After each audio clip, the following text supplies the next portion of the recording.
truth is, discipline alone never created lasting change.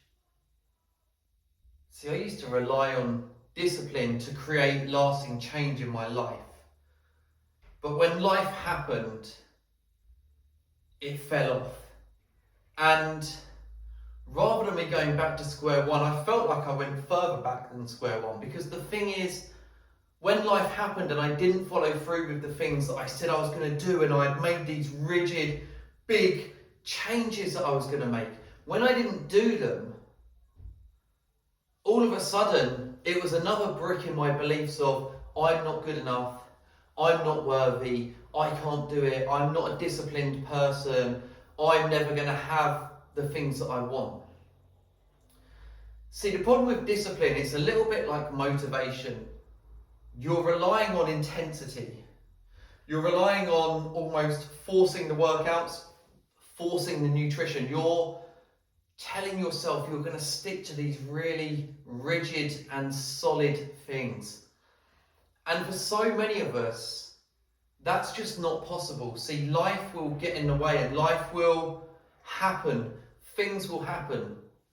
And saying that you're going to stick to this really disciplined meal plan or this really disciplined workout plan is all well and good when you're in that intensity, when you're in that moment, when you're motivated, when you believe you can build the discipline.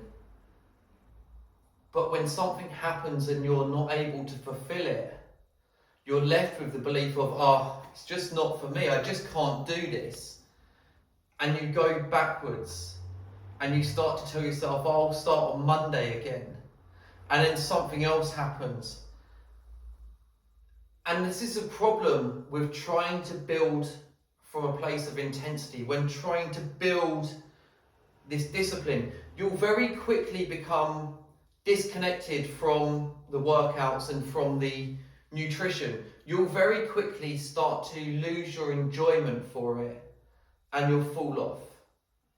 See, for me, being able to build the discipline comes from being able to build the identity within yourself. It comes from setting yourself some standards that you can hold yourself to. Not things that are unobtainable, not things that are unachievable, and not things that you can't do when you've had a stressful day at work, or if one of your children's ill, if you're tired. It comes from setting some standards for yourself that are achievable every day. Discipline isn't built from a place of intensity. Discipline isn't built from a place of really, really rigid ideas for yourself. So before you start to believe you're not disciplined, before you start to believe you're not worthy, have a look at building a set of standards that are achievable every day. See, if I use an example for me in terms of exercise, rather than me building this disciplined idea that I'm going to work out 6 days a week, I actually have built the standard for myself that I exercise every day. And the standard for my exercise is a 10-minute walk, for example. So the bar is there that I know that most weeks I will work out 5 days a week. But if I can't do that, my standard is a 10-minute walk. So it's very easy for me to achieve this and build a discipline. Rather than building it from intensity, rather than building it from motivation, set your standards at a place where you can start and move up from. You'll find that it's easier to do and you're not on a white knuckle ride. Set the standards, change your life.